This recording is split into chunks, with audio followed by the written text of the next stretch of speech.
Stop translating in your head. That's the reason your English sounds slow, robotic, and unnatural, and nobody ever told you this. You've been learning English for years. Maybe you pass tests, maybe you can read just fine, maybe you even understand movies. But the second someone talks to you, something happens. Your brain freezes. You hear the words, you try to find the translation in your head, you build the sentence in your native language first, then you try to flip it into English. And by the time you're ready to speak, the moment is already gone. That's not a language problem. That's a thinking problem. And today I'm going to show you exactly how to fix it. Here's something most English teachers will never admit. The way you were taught English is exactly what's keeping you stuck. Think about how you learned English in school. You had a word list. Left side, English word. Right side, the translation in your language. You memorized pairs. Apple means this. Beautiful means that. I want to go translates to this sentence in your language. That method works fine when you're reading, but when you're speaking, it breaks down completely. Because when you're having a real conversation, you don't have time to translate. Native speakers aren't waiting for your brain to go through 3 steps just to say one sentence. The conversation moves fast, and your brain is trying to keep up by doing something it was never supposed to do: translate on the fly. And here's the worst part. The more you do it, the more your brain gets addicted to it. It becomes a habit. Every time you try to speak English, your brain automatically looks for the translation shortcut. It can't help it. That's what it was trained to do. So the real problem isn't your vocabulary. It's not your grammar. It's not even your accent. It's the fact that your brain still sees English as a code that needs to be cracked, instead of a language that you actually think in. Part 1. Why thinking in your native language first destroys your fluency. Let's break down what actually happens in your brain when you translate. You hear a question. Let's say someone asks, "What did you do last weekend?" First, your brain takes that English sentence and converts it into your native language. Then your brain thinks of the answer in your native language. Then your brain takes that answer and tries to convert it back into English. Then you speak. That's 4 steps. And every single one of those steps takes time and mental energy. By the time you finish step 4, the person asking the question is already wondering why you're so quiet. Now compare that to what happens when you actually think in English. Someone asks, "What did you do last weekend?" Your brain immediately starts forming a response in English. You don't convert anything. You don't translate anything. The words just come. That's what fluency feels like. Not perfect grammar, not a huge vocabulary, just thoughts that move directly into English without a middleman. The goal isn't to speak perfect English. The goal is to remove the translation step completely. Part 2. The difference between knowing a word and owning a word. Here's something that will change the way you look at vocabulary forever. There's a difference between knowing a word and owning a word. When you know a word, you can recognize it. You see it in a sentence and you understand it. But you still need to look it up mentally. Still need to link it back to your native language to feel sure about what it means. When you own a word, you don't think about what it means. You just feel it. It fires automatically in your brain whenever it fits. For example, the word awkward. If you only know this word, you hear it and think, "Okay, what does that mean in my language?" And then you find the equivalent and you go, "Oh, okay, I get it." But if you own the word awkward, the next time you're in a situation that feels weird and uncomfortable, the word awkward just pops into your head. You don't look for it. It finds you. That's the difference. And the way you go from knowing a word to owning a word is by connecting it to real experiences and feelings, not to translations. So instead of learning that frustrated equals some word in your language, you remember a time you felt frustrated. Maybe you were stuck in traffic. Maybe you couldn't figure out something on your computer. You attach the English word directly to that feeling. Now the word belongs to you, not to a translation list. Part 3. How to actually start thinking in English, step by step. Okay, so now let's talk about how to actually do this, because knowing the theory is one thing, training your brain is another. Step 1. Start with easy, everyday thoughts. Don't try to think in English when you're having a deep conversation or dealing with something complicated. Start small. When you wake up in the morning, instead of thinking in your native language, "I'm tired, I need coffee," try to think those exact same thoughts in English. "I'm so tired, I really need coffee right now." They're simple sentences, but you're starting to build the habit of using English as your thinking language, even just for a few seconds a day. The goal at first is just to make English feel normal inside your head. Not impressive, not perfect, just normal. Step 2.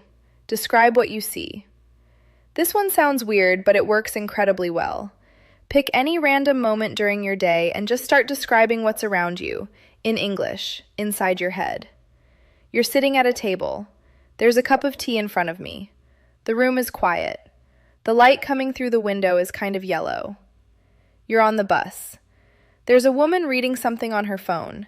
The guy next to me has headphones on. The bus is pretty full today. You're not trying to be poetic. You're not trying to impress anyone. You're just getting your brain comfortable with the idea of forming English sentences in real time as things are happening. This is one of the fastest ways to build the habit of thinking in English because it's based on real, present experiences. You're not translating, you're just describing. Step 3. Stop looking for the exact translation when you speak. This is a big one. A lot of learners feel stuck when they can't find the exact word in English for something they want to say. Maybe there's a word in your language that doesn't have a perfect English equivalent, and so they freeze. Instead of freezing, describe it. Work around it. Say what you mean using words you already know. If you can't remember the word for a specific thing, say, "that thing you used to," or "it's kind of like," or "the feeling when." Native speakers do this all the time. Fluency isn't about always having the perfect word. It's about keeping the communication going. When you stop searching for the translation and start searching for a way to express the idea, your English becomes way more natural, way faster. Step 4. Talk to yourself. Seriously. Look, I know this sounds strange, but talking to yourself in English, out loud, or even just in your head, is one of the best things you can do. Narrate what you're doing. Okay, I'm going to cook something. I have some pasta, a bit of tomato sauce, and I think there's garlic somewhere in here. Play out conversations in your head. Think about something you need to say to someone, and practice saying it in English first. Argue with yourself in English about something. Plan your day in English. Process your feelings in English. Every time you do this, you're teaching your brain that English isn't just for talking to other people. It's for thinking. It's for you.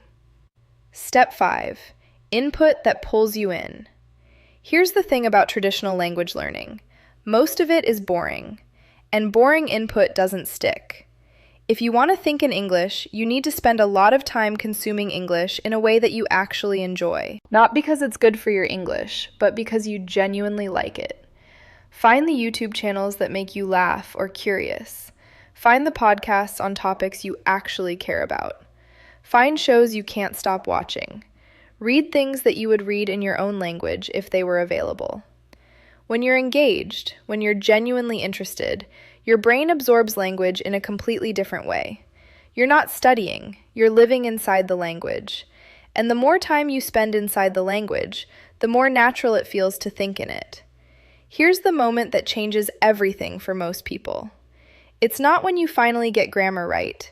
It's not when you learn 1,000 new words. It's when you catch yourself thinking something, in the middle of a completely normal moment, and you realize that thought just happened in English. Not because you tried to translate it, not because you were practicing. It just happened. That moment is real. It happens to every single person who reaches fluency. And when it happens to you, you'll feel it. Something clicks. The language stops being something outside of you and starts being part of how you think. But here's the thing. That moment only comes if you stop waiting for it to feel comfortable first. A lot of people say, "I'll start thinking in English when I'm better." But that's backwards. You get better at thinking in English by thinking in English. You don't wait until you're ready. You think in English before you're ready, and that's exactly what makes you ready. The discomfort, the slowness, the gaps where you can't find the word, that's not failure. That's your brain rewiring itself. That's the process working. Conclusion/summary. So let's bring it all together. The reason most English learners sound slow or unnatural when they speak isn't because of their vocabulary or their grammar. It's because they were trained to translate, and they've never been taught how to stop. To actually think in English, you need to stop connecting English words to words in your native language and start connecting them to real experiences, feelings, and images. You need to start small. Use English for your daily thoughts. Describe what you see. Narrate your actions. You need to stop freezing when you can't find the perfect word and start describing what you mean with the words you already have. You need to talk to yourself in English. It's one of the fastest ways to make the language feel like yours. And you need to spend time with English you actually enjoy, not English you're forcing yourself to study. This is how people actually become fluent, not by memorizing more, not by translating faster, but by removing the translation step entirely, until English just becomes the way you think.